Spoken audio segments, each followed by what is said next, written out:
বা এই কামখিনি আমি বিজেপিৰ কাৰ্যকৰ্তাসকলে কৰিম। আমি আমাৰ পৰিয়ালৰ বাহিৰলৈকে গৈ ধন সংগ্ৰহ নকৰোঁ আৰু কোনো ক্ষেত্ৰতে যাতে এই মোৰ আহ্বানৰ সুযোগ লৈ কতো যাতে দোকান পোহাৰ ব্যৱসায়ীৰ পৰা ধন সংগ্ৰহ কৰা নহয়, মই তাৰ বাবে বিজেপিৰ কাৰ্যকৰ্তাসকলক বিনম্ৰতাৰে সৈতে অনুৰোধ কৰিম। ই মাত্ৰ নিজৰ দান, আমি কাৰোৰ পৰা সংগ্ৰহ কৰি আমি দলক নিদিওঁ, নিজে যি পাৰোঁ আমি সেইখিনিহে আগবঢ়াম। এনেকৈয়ে শ্ৰদ্ধাৰ ৰাইজ, বান সাহায্য অভিযানৰ লগত আমি নিজক জড়িত কৰাৰ চেষ্টা কৰিছোঁ।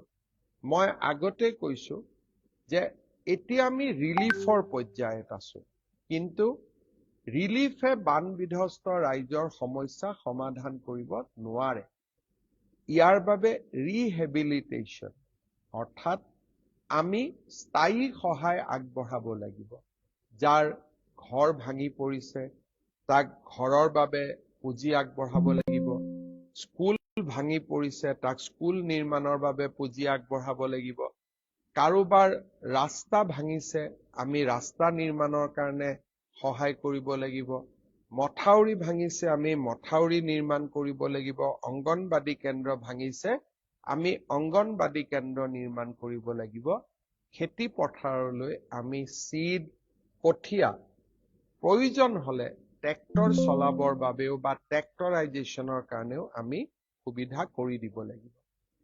বিধানসভাৰ অধিৱেশন শেষ হোৱাৰ লগে লগে 1 তাৰিখৰ পৰা আমাৰ মন্ত্ৰীসকলে নিজৰ নিজৰ দায়িত্ব, কৃষি মন্ত্ৰীয়ে কৃষি খণ্ডৰ বাবে, DRDয়ে ৰুৰেল ডেভেলপমেণ্ট মিনিষ্টাৰে গাঁৱৰ উন্নতিৰ বাবে, শিক্ষা মন্ত্ৰীয়ে স্কুল কলেজৰ বাবে, মহিলা কল্যাণ আৰু শিশু কল্যাণ মন্ত্ৰীয়ে অংগনবাদী কেন্দ্ৰৰ বাবে, ফিচাৰী বা পশুধনৰ ক্ষতিক কেনেকে আমি ক্ষতিপূৰণ দিম তাৰ বাবে আমাৰ মীন আৰু পশুপালন মন্ত্ৰী, হস্পিটাল যিবিলাক ভাঙিছে, সাব চেণ্টাৰ ভাঙিছে তাক নিৰ্মাণৰ কাৰণে, পুনৰ নিৰ্মাণৰ কাৰণে স্বাস্থ্য মন্ত্ৰী, এই সকলোবোৰে শিৱসাগৰ আৰু চৰাইদেউ জিলা ভ্ৰমণ কৰিব আৰু দুৰ্গত জনৰ লগতে ইনফ্ৰাষ্ট্ৰাকচাৰসমূহ ৰিবিল্ড কৰাৰ বাবে আমি আমাৰ প্ৰচেষ্টা হাতত ল'ম।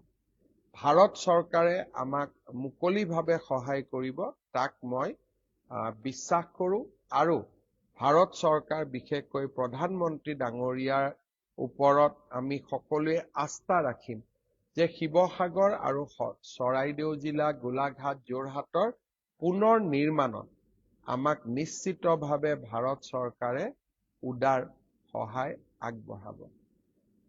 ফেচবুক লাইভত মই বিভিন্ন কথা কওঁ, কিন্তু আজিৰ ফেচবুক লাইভত মই বানপানীৰ কথাতে নিজক আবদ্ধ ৰাখিছোঁ।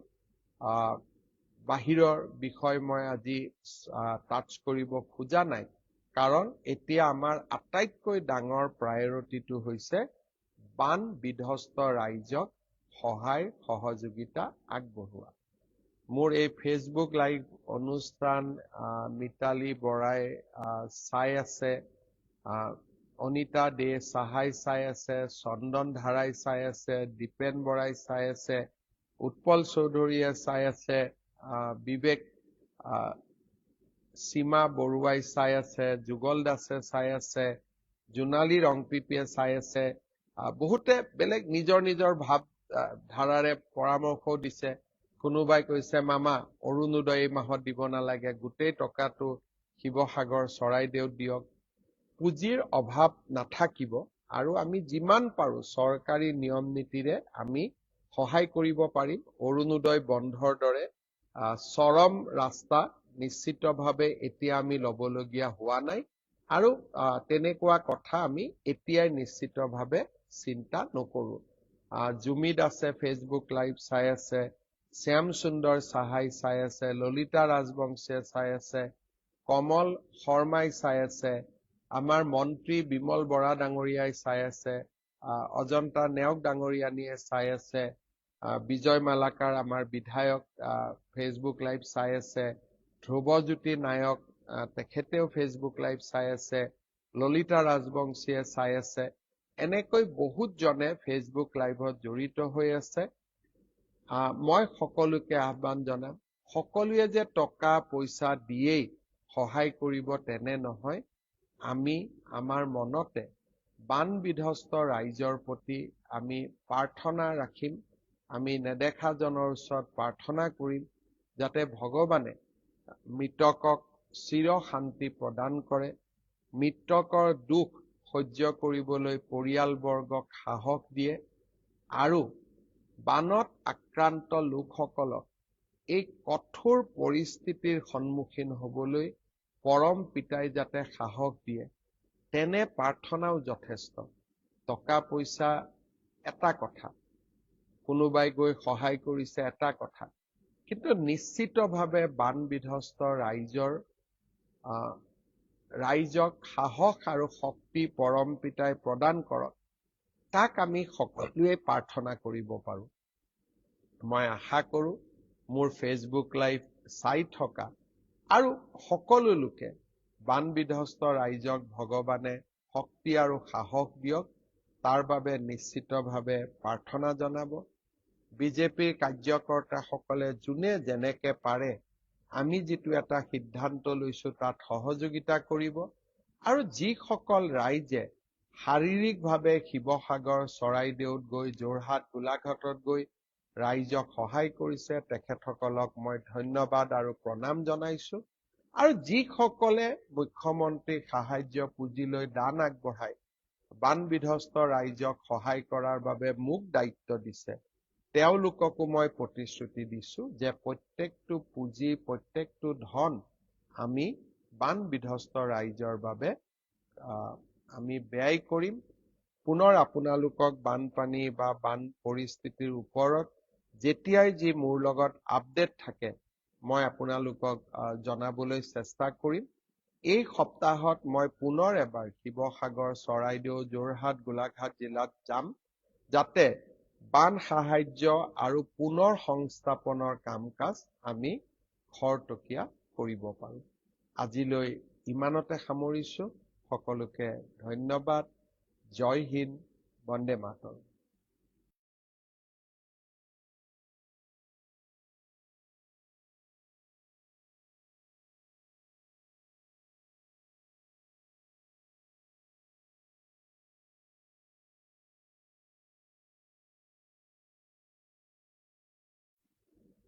নমস্কাৰ। ফেচবুক লাইভৰ এই অনুষ্ঠানলৈ মই অসমবাসীক আমন্ত্ৰণ জনাইছো, আৰু মোৰ ফেচবুক লাইভৰ সৈতে জড়িত হোৱাৰ বাবে আপোনালোক সকলোকে ধন্যবাদ জ্ঞাপন কৰিছো। আজি কাৰ্গিল বিজয় দিৱস।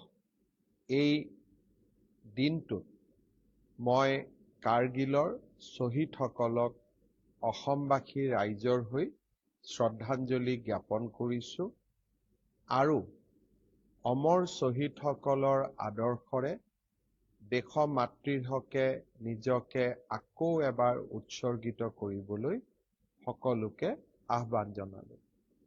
আজিৰ দিনটোত আমি সকলোৱে অত্যন্ত গৌৰৱেৰে সৈতে মনত পেলাম কাৰ্গিলৰ অমৰ শ্বহীদ জিন্তু গগৈ। জিন্তু গগৈয়ে অত্যন্ত সাহসিকতাৰে কাৰ্গিলৰ যুদ্ধ, জিন্তু গগৈলৈ মোৰ শ্ৰদ্ধা জনাইছো, আৰু তেখেতৰ পিতৃ মাতৃ পৰিয়াল সকলোলৈ মই আকৌ এবাৰ মোৰ প্ৰণাম জ্ঞাপন কৰিছো। শ্ৰদ্ধা ৰাইজ, এই সময়ত আমি অসমবাসী ৰাইজে এক ভাবিব নোৱাৰা বান পৰিস্থিতিৰ সৈতে যুঁজি আছো। আমি সকলোৱে জানো যে 18-19 তাৰিখৰ পিছৰে পৰা শিৱসাগৰ, চৰাইদেউ, যোৰহাট আৰু গোলাঘাট জিলাৰ ৰাইজে অবৰ্ণনীয় বান পৰিস্থিতিৰ সন্মুখীন হ'বলগীয়া হৈছে। ইতিমধ্যে মই বিভিন্ন মঞ্চত উল্লেখ কৰিছো যে এই দুখৰ সময়ত ৰাইজক সহায় কৰাৰ বাবে আমি কেনেধৰণে ব্যৱস্থা লৈছো আৰু ৰাইজৰ সুখৰ সমভাগী হ'বৰ বাবে চেষ্টা কৰিছো। অসম চৰকাৰৰ 3জন মন্ত্ৰী কেশৱ মহন্ত, সুশান্ত বৰগোহাঁই আৰু বিমল বৰা বানপানীৰ প্ৰথম মুহূৰ্তটোৰ পৰা আজিলৈকে সাহায্য অভিযানত নিজক জড়িত কৰি শিৱসাগৰ আৰু চৰাইদেউ জিলাৰ ৰাইজক সকাহ দিয়াৰ বাবে চেষ্টা কৰিছে। মন্ত্ৰী অজন্তা নেওগে গোলাঘাট আৰু যোৰহাট জিলাৰ বানপীড়িত ৰাইজক সহায় সহযোগিতাৰ হাত আগবঢ়াইছে। তাৰ সমান্তৰালভাৱে চৰাইদেউ, শিৱসাগৰ, গোলাঘাট, যোৰহাট জিলাৰ প্ৰতিগৰাকী নিৰ্বাচিত বিধায়ক আৰু আন সকলো ৰাইজে উদ্ধাৰ অভিযানত নামি পৰিছে। শেহতীয়াকৈ অসমৰ বিভিন্ন স্থানৰ পৰা বিভিন্নজন লোক শিৱসাগৰ আৰু চৰাইদেউলৈ গৈ চৰাইদেউ আৰু শিৱসাগৰৰ বান আক্ৰান্ত ৰাইজক সহায় আৰু সহযোগিতা আগবঢ়াবলৈ প্ৰচেষ্টা কৰিছে। বান সাহায্য অভিযানত জঁপিয়াই পৰা প্ৰতিটো সংগঠন আৰু প্ৰতিগৰাকী ৰাইজক মই মোৰ ফালৰ পৰা আন্তৰিকতাৰে সৈতে ধন্যবাদ জ্ঞাপন কৰিছো। অকণমান সময় আমি চাব বিচাৰিছো যে বানপানীত এতিয়ালৈকে আমি জানিব পৰা মতে বা আমি যিখিনি খবৰ পাইছো, শিৱসাগৰ, চৰাইদেউ আৰু আমাৰ যোৰহাট, গোলাঘাট জিলা কি ধৰণে ক্ষতিগ্ৰস্ত হৈছে। এই চাৰিওখন জিলাৰ 19টা ৰাজহ চক্ৰই এই বানাক্ৰান্ত বা বান আক্ৰান্ত হৈছে আৰু স্বাভাৱিকভাৱে 19টা ৰেভিনিউ চাৰ্কুলৰ 1040খন গাঁৱক বানপানীয়ে আক্ৰমণ কৰিছে। আমি যি তথ্য যোগাৰ কৰিছো সেই অনুসৰি 9,77,483 গৰাকী ব্যক্তি বান আক্ৰান্ত হৈছে। এতিয়ালৈকে জিলা প্ৰশাসনে 145টা ৰিলিফ কেম্প স্থাপন কৰিছে। 41,945 গৰাকী ব্যক্তি ৰিলিফ কেম্পত আশ্ৰয় লৈছে। 28,645 গৰাকী ব্যক্তিক বিভিন্ন উপায়েৰে উদ্ধাৰ কৰা হৈছে। বানপানীত তেওঁলোক এক প্ৰকাৰ অকলশৰীয়া হৈ পৰিছিল, দুৰ্গম হৈ পৰিছিল, তেওঁলোকক উদ্ধাৰ কৰা হৈছিলে আৰু এই মুহূৰ্তলৈকে এই চাৰিওখন জিলাত 59 গৰাকী আৰু সমগ্ৰ অসমত 65 গৰাকী লোক আমাৰ মাজৰ পৰা আঁতৰি গৈছে, বানপানীত মৃত্যু হৈছে। এতিয়ালৈকে 7জন লোক মিচিং হৈ আছে, অৰ্থাৎ তেওঁলোকক আমি বিচাৰি পোৱা নাই। সেয়েহে আমি অনুমান কৰিব পাৰো যে মৃতকৰ সংখ্যা আৰু কিছু বঢ়াৰ সম্ভাৱনা নিশ্চয় আছে। এই বানপানীত মানৱ সম্পদ বা ব্যক্তিৰ উপৰিও, মানুহৰ উপৰিও এই বানপানীৰ ফলত 21,007টা পশুধনৰ মৃত্যু হৈছে আৰু এই সংখ্যা যথেষ্ট বাঢ়িব, কাৰণ এতিয়ালৈকে আমাৰ এছেছমেণ্ট বিলাক সম্পূৰ্ণ হোৱা নাই। 70,884 হেক্টৰ মাটি কৃষিভূমি ক্ষতিগ্ৰস্ত হৈছে। স্কুল, অংগনবাদী কেন্দ্ৰ বিভিন্ন ধৰণে এই বানত ক্ষতিগ্ৰস্ত হৈছে, আক্ৰান্ত হৈছে।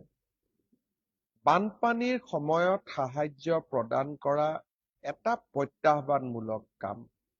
পানীয়ে ৰাস্তাৰ বিচ্ছিন্ন কৰে, দলং ভাঙে আৰু প্ৰশাসনে প্ৰচেষ্টা কৰে যাতে দুখৰ দিনত যেনে তেনে আমি ৰাইজৰ ওচৰলৈ যাব পাৰো ৰিলিফ সামগ্ৰী লৈ। প্ৰথম অৱস্থাত আমি বানপানীৰ খবৰ পোৱাৰ পিছৰে পৰা 14,400 কুইণ্টল চাউল, 2734 কুইণ্টল দালি, 58,967 লিটাৰ মিঠাতেলকে ধৰি বিভিন্ন সামগ্ৰী আমি যোগান ধৰিছিলো। যোৱাকালিৰ পৰা আমি কামৰূপ মহানগৰ, নগাঁও, শোণিতপুৰ, যোৰহাট, ডিব্ৰুগড় আৰু তিনিচুকীয়া জিলাত আমি কিছুমান কিট বনাইছো, যি কিটত চাউল আছে, দালি আছে, মাষ্টাৰ্ড অইল আছে, নিমখ আছে, কেণ্ডেল আছে। এটা কিটত প্ৰায় 8 কেজি চাউল, 2 কেজি দালি, প্ৰায় 1 লিটাৰ মিঠাতেল, এই ধৰণে আমি কিট বনাইছো। আৰু আমি এতিয়াৰ পৰা সামগ্ৰী পৃথকে নহয়, এটা টোপোলা বনাই আমি মানুহৰ মাজত বিতৰণ কৰাৰ, পৰিয়ালটোৰ মাজত বিতৰণ কৰাৰ চেষ্টা কৰিছো। ইতিমধ্যে কেইবা হাজাৰ খাদ্যৰ টোপোলা ৰাইজৰ মাজত পঠাবৰ প্ৰচেষ্টা কৰা হৈছে আৰু অহা 7টা দিন আমি নিৰন্তৰভাৱে এনে খাদ্য আমি পঠিয়াই থাকিম। চিকিৎসা মহাবিদ্যালয়সমূহৰ যোৰহাট আৰু ডিব্ৰুগড় চিকিৎসা মহাবিদ্যালয়ৰ পৰা অহা চিকিৎসকসকল, স্থানীয় চিকিৎসকসকলে নিৰন্তৰ মানুহক সহায় কৰাৰ প্ৰচেষ্টা চলাই আছে। যোৱাকালি আৰু আজি প্ৰথম অৱস্থাত যেতিয়া এয়াৰফৰ্চে খাদ্য সামগ্ৰী ড্ৰপ কৰা বুলি আমি কম, হেলিকপ্টাৰৰ পৰা পেলাই দিছিলে, বহুবিলাক স্থানত অভিযোগ আহিছিল যে মাটিত যেতিয়া পৰে তেতিয়া সি ফাটি যায়। যোৱাকালি মই শ্বিলঙত থকা এয়াৰফৰ্চৰ ইষ্টাৰ্ণ কামাণ্ডৰ যিগৰাকী GOC, তেখেতৰ লগত মই কথা পাতিছিলো। তাৰ পিছত আমি এটা নতুন প্ৰক্ৰিয়াৰে খাদ্য সামগ্ৰীসমূহ ড্ৰপ কৰাৰ চেষ্টা কৰিছিলো। যোৱাকালি নাজিৰা আৰু আজি শিৱসাগৰৰ দুৰ্গম অঞ্চলত আমি সফলতাৰে খাদ্য সামগ্ৰী প্ৰেৰণ কৰিবলৈ বা এয়াৰফৰ্চে ড্ৰপ কৰিবলৈ সক্ষম হৈছে। ভাৰতবৰ্ষৰ প্ৰধানমন্ত্ৰী নৰেন্দ্ৰ মোদী ডাঙৰীয়া বানপানীৰ সম্পৰ্কত যোৱাকালি মোৰ লগত কথা পাতিছিল আৰু কেন্দ্ৰীয় গৃহমন্ত্ৰী ডাঙৰীয়াই মোৰ লগত সম্পৰ্ক ৰক্ষা কৰি আছে। আজি ভাৰত চৰকাৰৰ যিটো আমি ইণ্টাৰ মিনিষ্ট্ৰিয়েল টিম বুলি কওঁ, গৃহ মন্ত্ৰালয়ৰ যুটীয়া সচিব শ্ৰী M. ৰামচন্দ্ৰ ডুডু, তেখেতৰ অধ্যক্ষতাত ইণ্টাৰ মিনিষ্ট্ৰিয়েল টিমে ভিজিট কৰা আৰম্ভ কৰিছে। চৰাইদেউ জিলাৰ ভিজিট ইতিমধ্যে সম্পূৰ্ণ হৈছে। পৰৱৰ্তী সময়ত তেখেতসকল শিৱসাগৰ, যোৰহাট আৰু গোলাঘাট জিলা ভ্ৰমণ কৰিব আৰু ফ্লাডত হোৱা ডেমেজ সম্পৰ্কত তেওঁলোকে ভাৰতবৰ্ষৰ প্ৰধানমন্ত্ৰী ডাঙৰীয়া আৰু গৃহমন্ত্ৰীক প্ৰতিবেদন দাখিল কৰিব। উদ্ধাৰ অভিযানত 250 গৰাকী NDRFৰ জোৱান, 36খন নাৱেৰে, 65খন নাৱেৰে SDRF আৰু ফায়াৰ ইমাৰ্জেঞ্চি ছাৰ্ভিচ আৰু ভাৰতীয় সেনাৰ 3খন নাও আমি ডিপ্লয় কৰিছিলো। 82খন কাণ্ট্ৰি বুট, যাক আমি টুলুঙা নাও বুলি কওঁ, মাজুলীকে ধৰি বিভিন্ন জিলাৰ পৰা আমি লৈ আহিছিলো আৰু তেখেতসকলে এই নাওসমূহো এতিয়া আমি উদ্ধাৰ অভিযানত ব্যৱহাৰ কৰি আছো। ভাৰতীয় বায়ু সেনাই 29টা চৰ্টি এতিয়ালৈকে লৈছে আৰু 4101 কেজি ৰিলিফ সামগ্ৰী তেওঁলোকে এতিয়ালৈকে তেওঁলোকে এয়াৰ ড্ৰপ কৰিছে। অৰ্থাৎ আপোনালোকে দেখা পাইছে যে ৰাজ্য চৰকাৰে কোনো ক্ষেত্ৰতে দুৰ্ভগীয়া ৰাইজসকলৰ লগত থিয় হোৱাৰ যিটো প্ৰচেষ্টা, তাত গাফিলতি কৰা নাই। কিন্তু মই অত্যন্ত বিনম্ৰতাৰে সৈতে স্বীকাৰ কৰিম যে বৰ্তমানৰ যিটো বান পৰিৱেশ, সেই বান পৰিৱেশত মই দাবী নকৰো যে আমি সকলো স্থানতে যাব পাৰিছো বা সকলোকে সমানে আমি ৰিলিফ দিব পাৰিছো। কৰবাত নহয় কৰবাত ত্ৰুটি থাকিব পাৰে। ৰাইজৰ কৰবাত নহয় কৰবাত খং বা ক্ৰোধ উঠাটো স্বাভাৱিক। আমি আমাৰ চেষ্টা অব্যাহত ৰাখিম, কাৰণ এই বিপদৰ সময়ত ৰাইজৰ লগত থিয় হৈ থকাটোৱে আটাইতকৈ আমাৰ ডাঙৰ দায়িত্ব। মই অত্যন্ত আনন্দিত যে ইতিমধ্যে বহুবোৰ NGO আৰু ব্যক্তিয়ে কোকৰাঝাৰ, তামোলপুৰ দূৰৰ পৰা গৈও আৰু উজনিৰ ৰাইজে, দল, সংগঠন, জাতীয় সংগঠন সকলোৱে ৰাইজৰ লগত বিপদৰ সময়ত থিয় দিছে। মোক বহুজনে সুধিছে, অকল অসমৰ নহয়, ভাৰতৰ বাহিৰৰ পৰাও, অসমৰ বাহিৰৰ পৰাও বহু কেইজন ব্যক্তিয়ে মোক সুধিছে যে আমি কেনেকে সহায় কৰিব পাৰো। মই সকলোকে এটাই কথা কৈছো যে এই মুহূৰ্তত আমাক কি প্ৰয়োজন। এই মুহূৰ্তত আমাক কাপোৰ কানিৰ প্ৰয়োজন, কাৰণ কাপোৰ কানি আমাৰ বানে শেষ কৰি থৈ গৈছে। আমাক বাচন বৰ্তনৰ প্ৰয়োজন, আমাক এডুকেশ্যনেল সামগ্ৰীৰ প্ৰয়োজন, কাৰণ ছাত্ৰ ছাত্ৰীসকলৰ কিতাপ পত্ৰ বানে সকলো নষ্ট কৰি থৈ গৈছে। আমাক মেডিকেল কিটছ, ফেনাইল আদিৰ দৰকাৰ।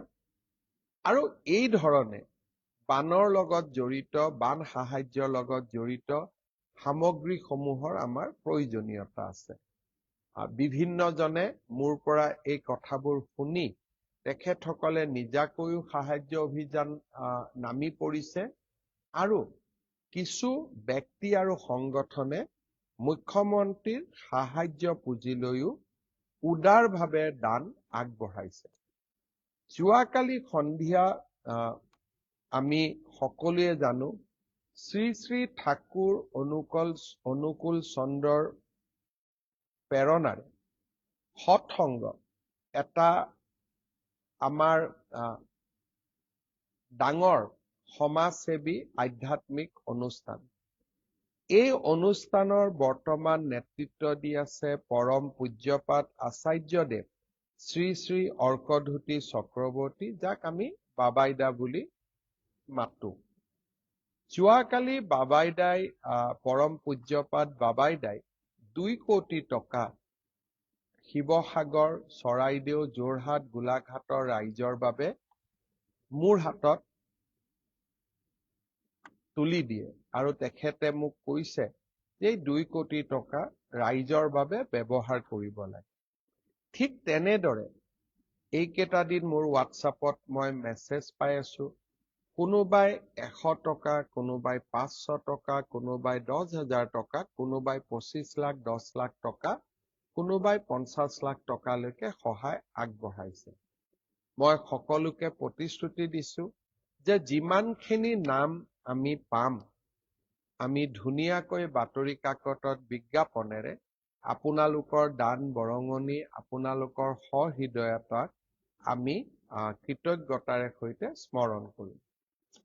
যোৱাকালি যেতিয়া বাবাইদাই, পৰম পূজ্যপাত বাবাইদাই মোক 2 কোটি টকা দিছিলে, সেই সময়ত মোৰ এটা কথা মনত আহিছিলে যে শিক্ষাতকৈ ডাঙৰ প্ৰয়োজনীয়তা আমাৰ নতুন প্ৰজন্মৰ বাবে আন একোৱেই হ'ব নোৱাৰে। শিৱসাগৰ, চৰাইদেউত প্ৰায়বোৰ প্ৰাথমিক বিদ্যালয়, হাইস্কুলত ভিতৰত পানী সোমাইছিলে, পলস পৰি স্কুলবিলাকত এতিয়া যাব নোৱাৰা অৱস্থাত পৰিণত হৈছে। আৰু সোনকালে যদি আমি শিক্ষানুষ্ঠানসমূহ ঠিক কৰি ল'ব নোৱাৰো, চৰাইদেউ আৰু শিৱসাগৰ জিলাৰ শিক্ষা ক্ষেত্ৰখনত এক ভাবিব নোৱাৰা অসুবিধা হ'ব। মই সেয়ে মনতে ভাবিছিলো, মই এটা জাষ্ট উদাহৰণ হিচাপে কৈছো যে পৰম পূজ্যপাত বাবাইদাই দিয়া 2 কোটি টকা 100খন প্ৰাথমিক বিদ্যালয়লৈ আমি 2 লাখকৈ টকা, 2 লাখকৈ বিতৰণ কৰি দিম, যাতে বিদ্যালয়বিলাক আমি ৰিপেয়াৰ কৰিব পাৰোঁ, নিৰ্মাণ কৰিব পাৰোঁ। অৱশ্যে যিটো সময়ত চৰকাৰৰ সাহায্য আহিব তাক আমি আৰু ভাল কৰি মেৰামতি কৰিব পাৰিম। ঠিক তেনেকৈ আপোনালোকে যিমান মোলৈকে সহায় ৰিলিফ ফাণ্ডত আপোনালোকে সহায় কৰিব তাক আমি শিক্ষা, ল'ৰা ছোৱালীৰ পাঠ্যপুথি, ল'ৰা ছোৱালীৰ সাজ পোছাকৰ কামত আমি ব্যৱহাৰ কৰিম। কিন্তু মই আকৌ কৈছো যে বানাক্ৰান্তক সহায় কৰাৰ একমাত্ৰ ৰাস্তা মুখ্যমন্ত্ৰীৰ সাহায্য পুঁজি নহয়। যিসকলে হাতে কামে গৈ তাতে চৰাইদেউ শিৱসাগৰ জিলাত ৰাইজক সেৱা কৰিব পাৰে, সি নিশ্চয় সকলোৰে বাবে আদৰণীয়। কিন্তু যিসকলে নিজে যাব নোৱাৰে বিভিন্ন অসুবিধাৰ ক্ষেত্ৰত, তেওঁলোকে মোক যেনেকৈ দায়িত্ব দিয়ে মই তেওঁলোকৰ হৈ দায়িত্ব পালন কৰিম। আজি ৰাতিপুৱা প্ৰধানমন্ত্ৰী ডাঙৰীয়াৰ মন কী বাত অনুষ্ঠান পৰিৱেশন কৰাৰ পিছত মই সাংবাদিকসকলক লগ পাইছিলোঁ। মই অনুভৱ কৰোঁ ৰাজ্য চৰকাৰ, সামাজিক সংগঠন, NGO, জাতীয় সংগঠনসমূহে যি দায়িত্ব পালন কৰিছে, ভাৰতীয় জনতা পাৰ্টিৰ কাৰ্যকৰ্তাসকল আমি কেতিয়াও পিছুৱাই থাকিব নোৱাৰো।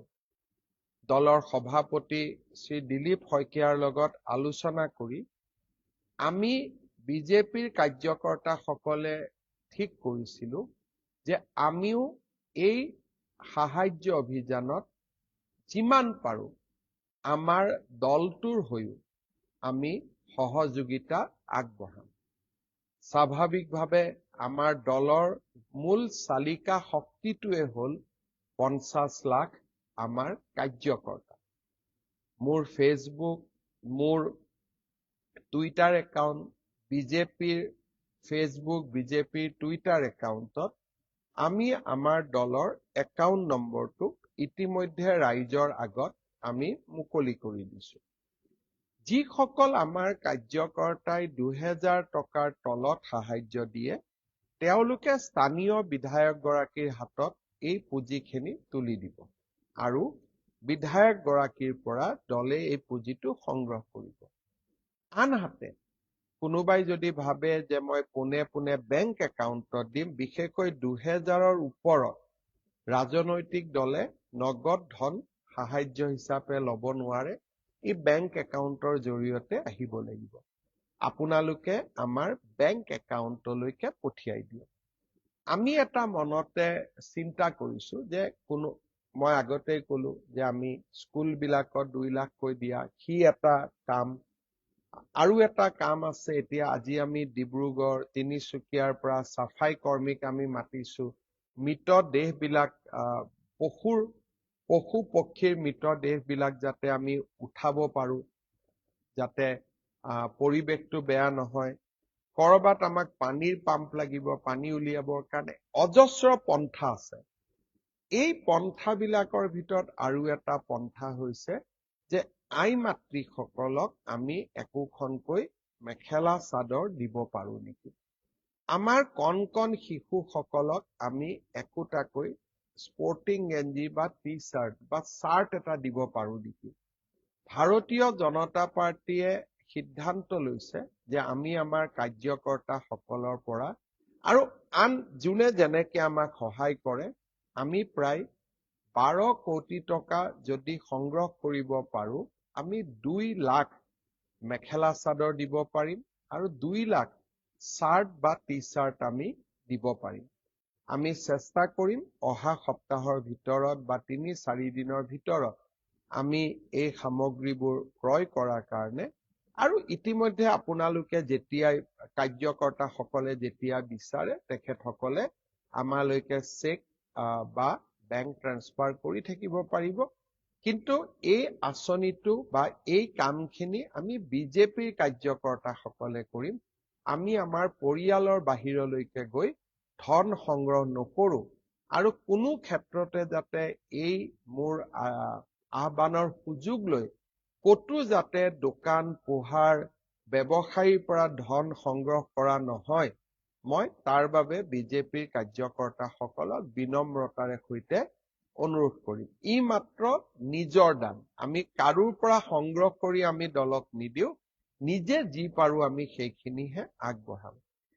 এনেকৈয়ে শ্ৰদ্ধাৰ ৰাইজ, বান সাহায্য অভিযানৰ লগত আমি নিজক জড়িত কৰাৰ চেষ্টা কৰিছো। মই আগতে কৈছো যে এতিয়া আমি ৰিলিফৰ পৰ্যায়ত আছো, কিন্তু ৰিলিফে বান বিধ্বস্ত ৰাইজৰ সমস্যা সমাধান কৰিব নোৱাৰে। ইয়াৰ বাবে ৰিহেবিলিটেশ্যন অৰ্থাৎ আমি স্থায়ী সহায় আগবঢ়াব লাগিব। যাৰ ঘৰ ভাঙি পৰিছে তাক ঘৰৰ বাবে পুঁজি আগবঢ়াব লাগিব। স্কুল ভাঙি পৰিছে তাক স্কুল নিৰ্মাণৰ বাবে পুঁজি আগবঢ়াব লাগিব। কাৰোবাৰ ৰাস্তা ভাঙিছে আমি ৰাস্তা নিৰ্মাণৰ কাৰণে সহায় কৰিব লাগিব। মথাউৰি ভাঙিছে আমি মথাউৰি নিৰ্মাণ কৰিব লাগিব। অংগনবাদী কেন্দ্ৰ ভাঙিছে আমি অংগনবাদী কেন্দ্ৰ নিৰ্মাণ কৰিব লাগিব। খেতি পথাৰলৈ আমি চিড, কঠীয়া, প্ৰয়োজন হলে ট্ৰেক্টৰ চলাবৰ বাবেও বা ট্ৰেক্টৰাইজেশ্যনৰ কাৰণেও আমি সুবিধা কৰি দিব লাগিব।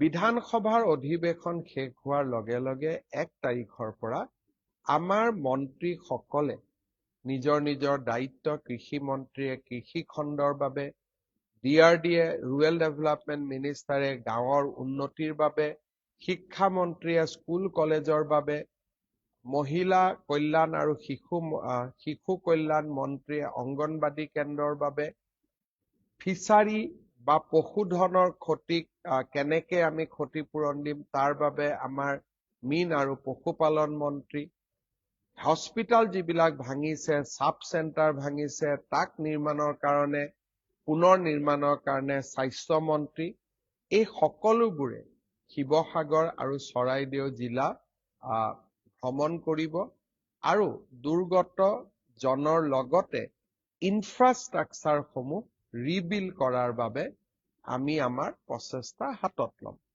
ভাৰত চৰকাৰে আমাক মুকলিভাৱে সহায় কৰিব, তাক মই বিশ্বাস কৰোঁ আৰু ভাৰত চৰকাৰ, বিশেষকৈ প্ৰধানমন্ত্ৰী ডাঙৰীয়াৰ ওপৰত আমি সকলোৱে আস্থা ৰাখিম যে শিৱসাগৰ আৰু চৰাইদেউ জিলা, গোলাঘাট, যোৰহাটৰ পুনৰ নিৰ্মাণত আমাক নিশ্চিতভাৱে ভাৰত চৰকাৰে উদাৰ সহায় আগবঢ়াব। ফেচবুক লাইভত মই বিভিন্ন কথা কওঁ, কিন্তু আজিৰ ফেচবুক লাইভত মই বানপানীৰ কথাতে নিজক আবদ্ধ ৰাখিছো। বাহিৰৰ বিষয় মই আজি টাচ কৰিব খোজা নাই, কাৰণ এতিয়া আমাৰ আটাইতকৈ ডাঙৰ প্ৰায়ৰিটিটো হৈছে বান বিধ্বস্ত ৰাইজক সহায় সহযোগিতা আগবঢ়োৱা। মোৰ এই ফেচবুক লাইভ অনুষ্ঠান মিতালী বৰাই চাই আছে, অনিতা দে সাহাই চাই আছে, চন্দন ধাৰাই চাই আছে, দীপেন বৰাই চাই আছে, উৎপল চৌধুৰীয়ে চাই আছে, বিবেক সীমা বৰুৱাই চাই আছে, যুগল দাসে চাই আছে, জোনালী ৰংপিপিয়ে চাই আছে, বহুতে বেলেগ নিজৰ নিজৰ ভাৱ ধাৰাৰে পৰামৰ্শও দিছে। কোনোবাই কৈছে মামা অৰুণোদয় এই মাহত দিব নালাগে, গোটেই টকাটো শিৱসাগৰ চৰাইদেউত দিয়ক। পুঁজিৰ অভাৱ নাথাকিব আৰু আমি যিমান পাৰো চৰকাৰী নিয়ম নীতিৰে আমি সহায় কৰিব পাৰিম। অৰুণোদয় বন্ধৰ দৰে চৰম ৰাস্তা নিশ্চিতভাৱে এতিয়া আমি ল'বলগীয়া হোৱা নাই আৰু তেনেকুৱা কথা আমি এতিয়াই নিশ্চিতভাৱে চিন্তা নকৰো। জুমিত আছে, ফেচবুক লাইভ চাই আছে, শ্যাম সুন্দৰ সাহাই চাই আছে, ললিতা ৰাজবংশীয়ে চাই আছে, কমল শৰ্মাই চাই আছে, আমাৰ মন্ত্ৰী বিমল বৰা ডাঙৰীয়াই চাই আছে, অজন্তা নেওগ ডাঙৰীয়ানীয়ে চাই আছে, বিজয় মালাকাৰ আমাৰ বিধায়ক ফেচবুক লাইভ চাই আছে, ধ্ৰুৱজ্যোতি নায়ক তেখেতেও ফেচবুক লাইভ চাই আছে, ললিতা ৰাজবংশীয়ে চাই আছে, এনেকৈ বহুত জনে ফেচবুক লাইভত জড়িত হৈ আছে। মই সকলোকে আহ্বান জনাম, সকলোৱে যে টকা পইচা দিয়েই সহায় কৰিব তেনে নহয়। আমি আমাৰ মনতে বান বিধ্বস্ত ৰাইজৰ প্ৰতি আমি প্ৰাৰ্থনা ৰাখিম আমি নেদেখাজনৰ ওচৰত প্ৰাৰ্থনা কৰিম যাতে ভগৱানে মৃতকক চিৰ শান্তি প্ৰদান কৰে, মৃতকৰ দুখ সহ্য কৰিবলৈ পৰিয়ালবৰ্গক সাহস দিয়ে আৰু বানত আক্ৰান্ত লোকসকলক এই কঠোৰ পৰিস্থিতিৰ সন্মুখীন হ'বলৈ পৰম পিতাই যাতে সাহস দিয়ে, তেনে প্ৰাৰ্থনাও যথেষ্ট।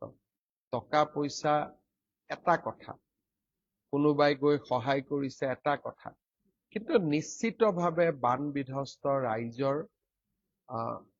ৰাইজক সাহস আৰু শক্তি পৰম পিতাই প্ৰদান কৰক, তাক আমি সকলোৱে প্ৰাৰ্থনা কৰিব পাৰো।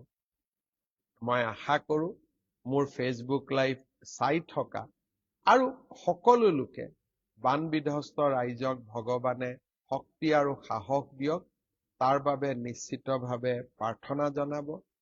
বিজেপিৰ কাৰ্যকৰ্তাসকলে যোনে যেনেকে পাৰে আমি যিটো এটা সিদ্ধান্ত লৈছো তাত সহযোগিতা কৰিব আৰু যিসকল ৰাইজে শাৰীৰিকভাৱে শিৱসাগৰ, চৰাইদেউত গৈ, যোৰহাট, গোলাঘাটত গৈ ৰাইজক সহায় কৰিছে, তেখেতসকলক মই ধন্যবাদ আৰু প্ৰণাম জনাইছো।